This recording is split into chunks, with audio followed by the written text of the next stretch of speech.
Welcome back. It's moments after the last episode. My eyes are still dilated. I haven't gone Hollywood. You know the whole deal if you saw the previous episode. So let's go on and answer some. And if you didn't, we're answering some questions. Right. And just... All right. So these are questions that have come up about the method. Yeah. The Truth Empowered Relationships method. So on we go. Okay. Ready? Mm-hmm. Is love supposed to feel easy, or is struggle a sign of something deeper? That's a great question. How do we know when to fight for it and when to walk away? Whew. Okay. Well, there's a page on red flags. I'm going to volunteer shortly to do workshops on seeing red flags in relationships for survivors of domestic violence. So I would go with, well, how do you define easy? Is it supposed to be easy? I would say this. It has not always been easy for Heather and me. There were times that it was monumentally difficult for me. But, and I've been in many relationships before then, this was the only time, despite how difficult it got. Hold on, I just got frustrated at the sound. What sound? That's probably my phone's on vibrate. I apologize. Yeah, if you could just silence it completely. Okay, go ahead. Thank you. And I was scared to say it. I didn't say the under. I pushed myself to say it. I was scared to say it because I didn't want to I made up in my head that you might, not that you do snap, that you snap at me. It's based on my childhood. There's Wesley, by the way. We didn't tell you, but on this episode too, he's still home from school, so he's quietly going in the kitchen. All right, so where were we? Oh, you were talking about easy. So it has not always been easy, but I've always been certain she was the person for me. And if somebody had said to me a long time ago, and I had believed them, that when you meet the person for you, you'll know, someone that I trusted, I probably would have, well, it's hard to say. I just want you to know that easy for me is not a word that I can easily wrap my words around. I would say the energy between us, except during times when we hadn't worked through things, even then I still always loved you. The energy between us has almost always, and certainly for the last 5 years, almost always been easy between us. The energy between us. I'll say. There's more to that question. We'll read it again. Go ahead. Yeah, So is love supposed to feel easy, or is struggle a sign of something deeper? Yeah, there's a lot to unpack on this one question. Well, I want to say, there is definitely like this story out in the world that like love is supposed to be easy. I think like people think it's supposed to be easy because they don't know how to navigate through the struggles. So they see any struggles that come up as a sign of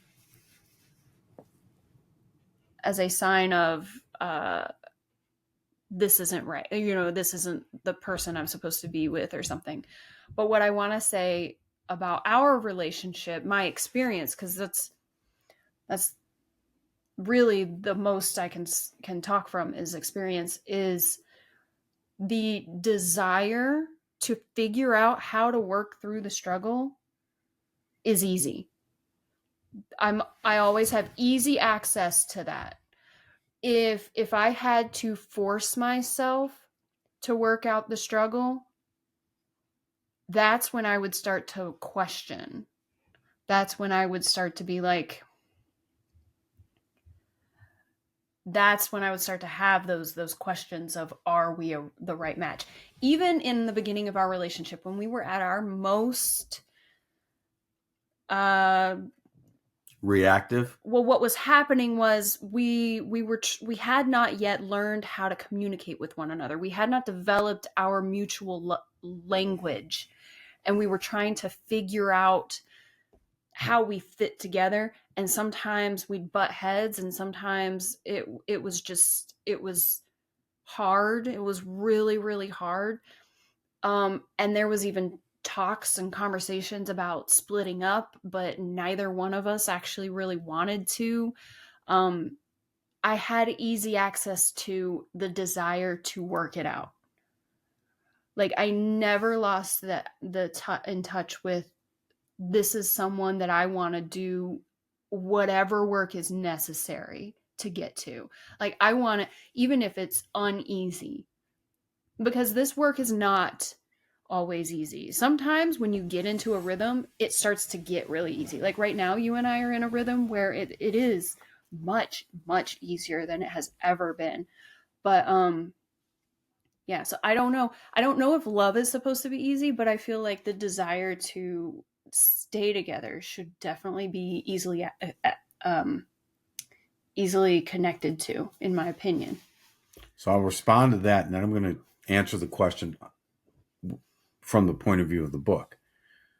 I agree with you, and I'm sharing myself vulnerably with you, the viewer and the listener, that twice, and this is painful to remember, but twice I actually packed my bags and I walked to the back door to the mudroom down in Georgia.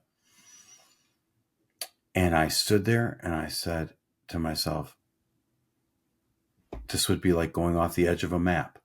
In these old maps, they used to, when they didn't know what the new worlds had been, when they didn't know what the new worlds were, they hadn't been explored yet, they would write, "Here there be dragons." I literally had that thought. Here there be dragons. I'm going off the edge of a map. That may sound like it's scary. Here there be dragons. Here there be tigers. I don't mean it like that. I mean it like where the sidewalk ends, like Shel Silverstein. There's nothing there. It was not the story of my life. I could feel that. But I want to answer from the point of view of the book. Is struggle supposed to be? Well, I also would like you to define what the struggle is, because if the struggle is insults, get all the way through this book and they'll end. If the struggle is demeaning someone, if the struggle is invalidating someone's reality, get all the way through this book and they will either end, or you will know you're not supposed to be in that relationship. So I think it's a combination, because I completely agree with you in terms of, yeah, the desire to work was always there. Never not.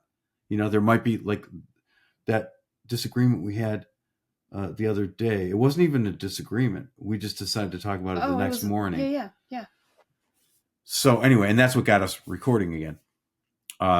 So I would say, and I want to tell you very candidly, apparently Amazon's prices change daily, but generally speaking, I make between $4 and $4.51 on this book. This is not, the reason it's $29.99 is because it's full color and full of gorgeous stuff. But it's not, you're not making me rich.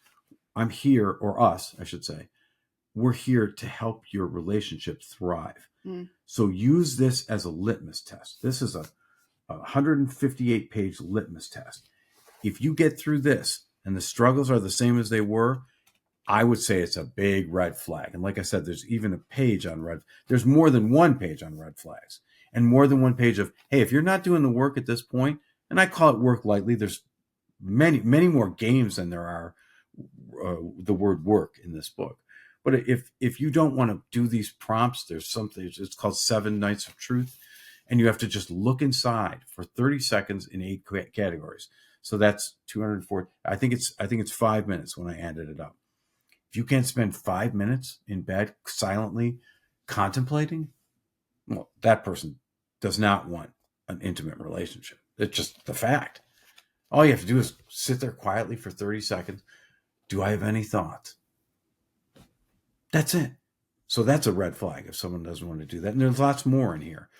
If you do this together as a partnership, you go in together, the struggles will shift. They will shift, period.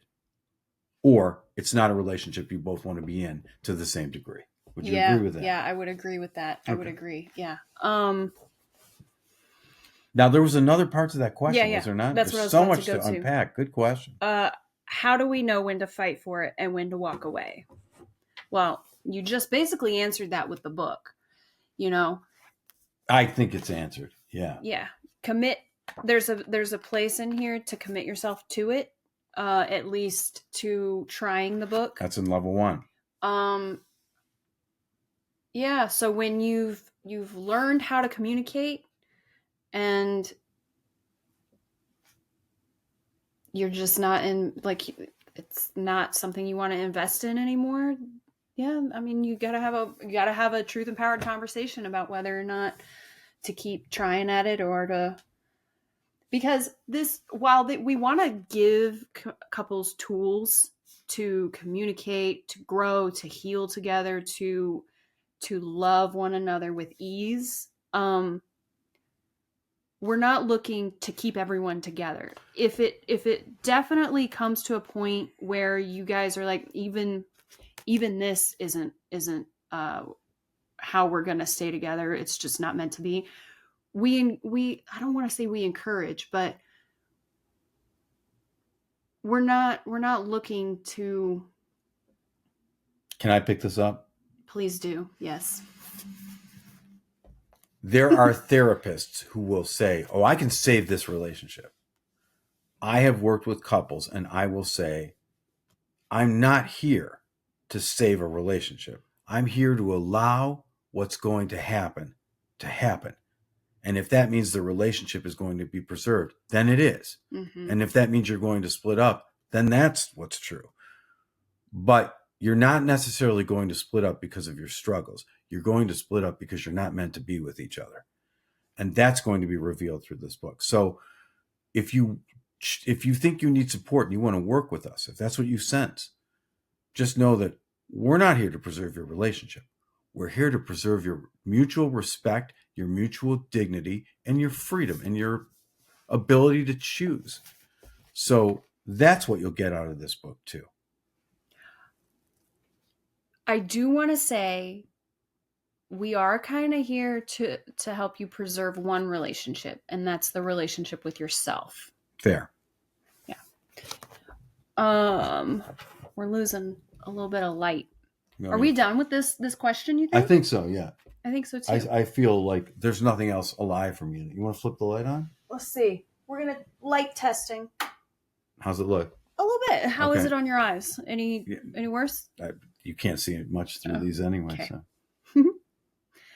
So. What do we do when one of us is growing and changing, but the other feels stuck? How do we evolve without outgrowing each other? So I come from the point of view, and you know the book is called Truth Empowered Relationships. I come from the point of view of if you are stuck, then that's what's true. And as long as you keep saying what's true, I'm stuck, well, you're participating. You're participating fully if you're stuck. Now, the partner that you have, or you can ask this yourself, because part of what we learn in Truth Empowered Relationships is to ask ourselves these questions. Describe the stuckness. What's the stuckness like for you? What's it like to be stuck? What's keeping you stuck? Is there a benefit? Is there a payoff for being stuck? These are all questions that someone who is curious and supportive could ask themselves, or if your partner is curious and supportive, could ask you. So feeling stuck doesn't mean you can't be in a truth empowered relationship. You absolutely can. Participate with the stuckness. Voice the stuckness. Now the stuckness is going to get described, verbalized, expressed. When it gets expressed, it changes. When it changes, sometimes it can shift entirely to feeling like it's gone, and stuckness can come and go. All of those things can be true. When you were talking, I was picturing like the stuckness being like a knot in your shoulder or something. And by continuously showing up to within the relationship and saying, I'm still feeling stuck, you're pulling at a thread. That's a little bit of unwind. You're acknowledging it. You're massaging it. I'm frustrated that I'm stuck. I'm feeling insecure about the fact that I'm still stuck and you're moving ahead of me. So those were all examples that were coming on up in my head when you were talking about how to express that. And I know that you have had 20 plus years of personal growth and experience in healing and growing that I don't have. I probably have like 7 years right now, probably. And in the beginning, I was trying so hard to catch up. I was like, I'm not doing fast enough. I gotta do it all super, super, super fast so that I can be on the same level as him. And what I just want to remind you guys, you fellow journey people out there, that everybody has their own pace. And if you definitely just give yourself acceptance for the fact that you're feeling stuck and recognize that that's just where you're at right now, it will shift in time. Simple, simply like the resentment stuff that we were talking about last episode. Now, keep coming back to it, like you were saying, and let's see. If the partner, like if your partner is feeling frustrated, maybe that you're not growing, and just express that. Doesn't have to be a point your finger at your partner type of thing. Why aren't you growing with me type of thing, Yeah. Let's see. Before you go on, I want to call your attention to something that happened. There's a couple of things that happened. I'm not going on to a new question. Sorry. Oh, good. Well, then, is there something you wanted to complete? Go ahead. Yeah, the second part of the question was how do we evolve without outgrowing each other? And that's what I was basically just saying right now, is just recognizing that everybody has their own pace, and that you're evolving as long as you're continuing to be present with yourself and share that presence with your partner. You are growing, you are evolving. And so I don't know. I mean, if they're talking about like a choice that someone's making, like but it's hard because stuck implies to me that someone can't get past something, that it's not a choice. Do you know what I mean? Mm-hmm. But part of me wants to address, if it is a choice and you are outgrowing your partner, have that conversation. Just continue to show up as yourself in these conversations. And then that'll lead to you deciding whether or not it's a relationship you want to keep investing in, if your partner chooses not to. I feel like we covered it. Okay. And you feel anything to add? Well, just that. So you were saying it's not a race and it's not a chase. Yeah. But it could be a reality. Yes. Yeah, I got you. I want to call your attention to something you just witnessed. I mean you, but I also mean you. Huh? But I mean, I'm directing it to them. So she said, it's getting dark, or the light's changing. What do you remember your words? We're losing the light. We're losing the light. And I said, do you want to turn that light on? Oh, that's called a fix. All right. I offered a fix. I'm going to give you a different example. So what she could have said is, like she did. Well, let's see. And then it worked and she was satisfied. She could also have said, I just wanted to tell you, I'm worried that maybe we ought to turn it off. Something like that. Mm-hmm. Could be a number of things. When a person fixes and you don't want to fix, let them know, because some people are wired to fix. Mm-hmm. It's not necessarily a bad thing. However, it doesn't leave space for unwinding. That's in level 1. For emotional awareness. So it's also human. I mean, the light's going down. I'm worried we're losing the light. Notice I didn't say, I said you want to. I didn't say what about. We're working on that with our son. That's a whole nother, we could do a whole episode on that. But if you don't want to fix, let's say you say I'm cold and your partner says, would you like me to get you a blanket? You can say, I just wanted you to know I'm cold. It's okay. It's okay to just let someone know. If you spend most of your life in fix mode, and I'm talking to you, if you are one of those people, and your partner, please let them know gently if they are one of those people. Generally speaking, people don't need fixing as much as fixers think they do. Notice how I said fixers think they do. People don't need fixing as much as they need to be listened to. So bear that in mind. In this case, it worked. She was worried about the light, and I helped her solve her thing. So we get a quality product, in her opinion. But fixes aren't always what people need. Sometimes they just want you to let you know it's cold.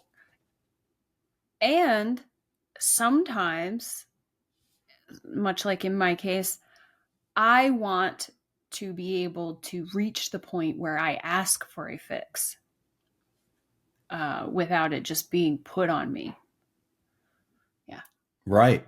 So that would be, I'm cold. Would you mind getting me a blanket? Yes. And sometimes it's really hard for people to ask for help or to ask for things. And letting me get to a place, I've had to say many times, I'm not looking for a fix.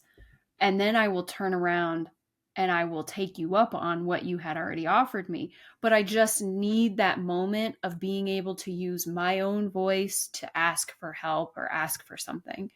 And that's a great moment for some people.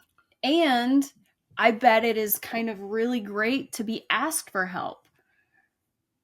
Yes. That's when I get to be the mechanic. I have a line in the book that says, be a witness, not a mechanic. I would say the default mode that we ought to be striving for, and that I work on, is witness. And then, because we want to make people responsible, as Heather just said, for asking for help, then we can shift to mechanic. Complete. Yes. Okay. Watch the clock. Are we close? I am. We're at 20. I think we have time for one more. Okay, let's do it. Okay. Last question. Sometimes I feel like we're roommates instead of partners. Mm-hmm. How do we bring back emotional and physical intimacy without forcing it? Well, that's the fate of many clients, many couples who seek out counseling. My previous marriage. So what was the question about it, though? I just want to let people know, if you're in that state, you're definitely not alone. Now, what was the question? How do we bring back emotional and physical intimacy without forcing it? So they had it to begin with.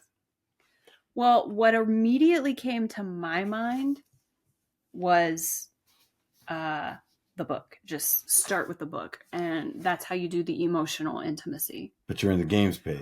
But a game that came to my mind was Naked Narratives. That's interesting. Because it's not telling you to get physically intimate. Right. But it is offering you a way to explore your current physical intimacy in a safe and controlled kind of way, so that you can inch closer to that, and you can have like really deep conversations about your physical relationship. So that was just the idea that popped into my head. So there's a game in here for that type of stuff. That's great. I love that answer. I also will add that I tend to believe that people who once had, let's say, passion, who have become roommates, simply have unspoken resentments, unspoken withheld truths, those kinds of things. And when they are expressed in a clear, respectful, vulnerable way and listened to with understanding, everything can shift. Everything can shift. So that kind of situation is something that would be greatly aided by a book that's going to cost you $29 and make us $4.51 max. So, and then you won't need us. If you need us, there's going to be a webinar that we're working on that you can get to enhance your situation. But this will make you dependent and interdependent, or independent and interdependent. I think we said that last episode. Yes, yeah. But not dependent, not dependent on me or her or anybody. Or codependent. We're looking to get rid of that. And that's talked about in the book. If you don't know what that is, that's when the joke to determine codependency is, honey, I'm so sorry to wake you up. Can you tell me what I'm going to be feeling today? That's me being dependent on her. Her feelings are going to create my emotional reality. And that's unhealthy. It's unhealthy. I want to tell you guys one thing. When it's on codependency, and if we need to say any more about the question, we'll get back to it. But I had codependency issues when we first got together. And what really helped me coming out of it was he told me, okay, be codependent. Say your codependency. And it just dissolved as I brought my awareness to it over and over and over and over. I was taking pieces of myself back and putting them back in here. Like, just instead of shaming the codependency, instead of being angry about it, instead of forcing myself into a completely different space, I slowly just started reclaiming my own power through this space where he said, okay, allow yourself to be as you are. And that was really powerful for me. Well, I think it's essential to point out that if we have something like codependency, in my situation, it was taught to me, which is unfortunate, but often it's developed to keep us safe. Many of our survival strategies that spell doom in relationships were created to keep us safe because we had to be our own parents at a point in our lives when we were ill-equipped to be anyone's parents, including our own, meaning as children. So be accepting of those things because they kept you safe to some degree at some point in your life. Even if they need to shift, be accepting and talk about them and they will shift. You're looking at your thing. Is it done? Are we done? I was just double checking that we finished that question. Are we done? See, I made up a story in my head, and there's a section on that too. The story I had in my head is that she was checking the time. In fact, she was checking the question. Yeah, just so check out those stories. Go ahead. With the physical intimacy stuff, just conversations about it. Just open up, say all the things in a safe container, but say all the things that maybe you haven't said before, like you said, resentments and all of that. And she tapped this when she said safe because there are instructions in level 5 and pillars in level 6 designed to keep the relationship psychologically safe from conflicts escalating, that kind of thing. So, and there's games and there's like tools in here to use. Like if you're getting too on, like you can't handle it anymore. There's a pause. I'm so in love with this book, you guys. It's just beautiful stuff. And that's all. That's it. Okay. See you next time. Thank you for all the questions. I'm going to stop it in a second. Thank you for all the questions. Look forward to more questions. For sure. And thank you. Yeah. Bye.